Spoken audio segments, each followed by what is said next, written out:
Thomas Harris here, Cashion crew member. Today we're out here on Lake Anna, jerkbait fishing. We're going to go over the setup I'm using right now. This is the CRT rod.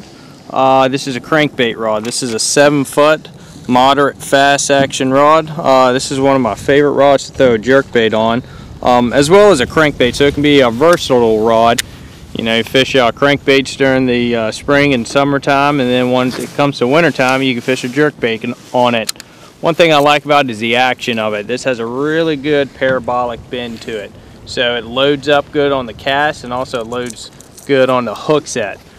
Fishing, you know, jerkbaits, it's typically a lighter wire hook, and you don't want too heavy of a rod, because when you go to set the hook, a lot of times it'll take the hooks and rip it out of the fish's mouth. So you want a limber action rod when you're fishing a jerkbait. Also allows you to get more of the twitch motion without pulling the bait. You're more so making it, you know, erratic action to you know, the sides.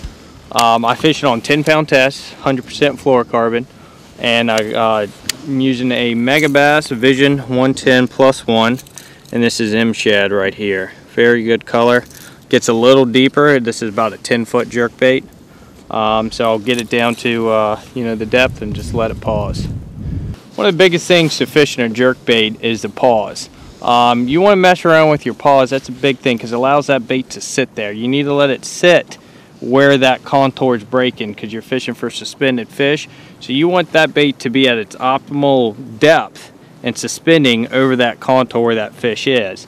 When you throw it out there, one thing I like to do is get about 3 jerks in and let it pause, and then I'll sit there and do like a 4 to 8 second pause, and that way it'll help me, you know, indicate how long I need that bait to sit there. Sometimes I might have to do it a little bit longer, but one thing I like to do in between a pause is I just take my rod and I barely pull the bait. I'll feel that bait shake, and I'll let it pause again. What that's going to allow the bait to do is it's just going to sit there, and it's going to slowly start to sink.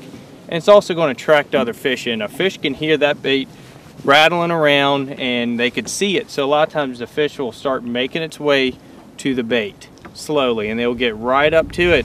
When you take your rod and make that little bitty pull, they'll go to grab it. It'll be a reaction strike.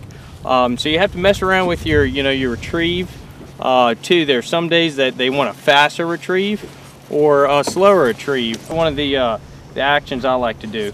So you do about 3 twitches and let it pause. And then, like I said, in between the pause, I'll take that line and get it tight and pull it, and then let it pause again.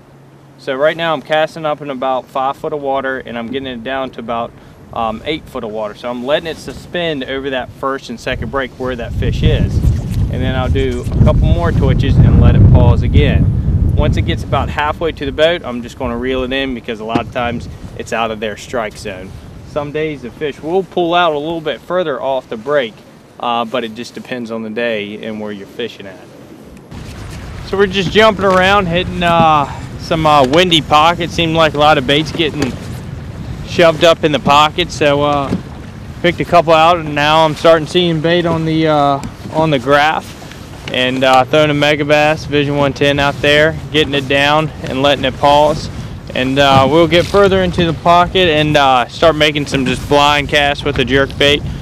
There's some certain structures that are laid out in the pocket, some brush. We'll let the jerkbait sit over top of that, see if it can't create a strike for us.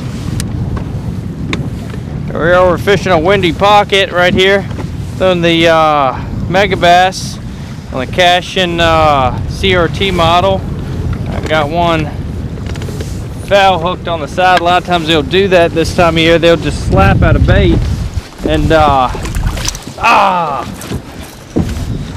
that's what happens fishing jerkbait. Light wire hooks, but sometimes they just hit it weird outside their mouth. I had that fish pegged on the outside, but that's the price it is. As you can see, has its battle scars right there.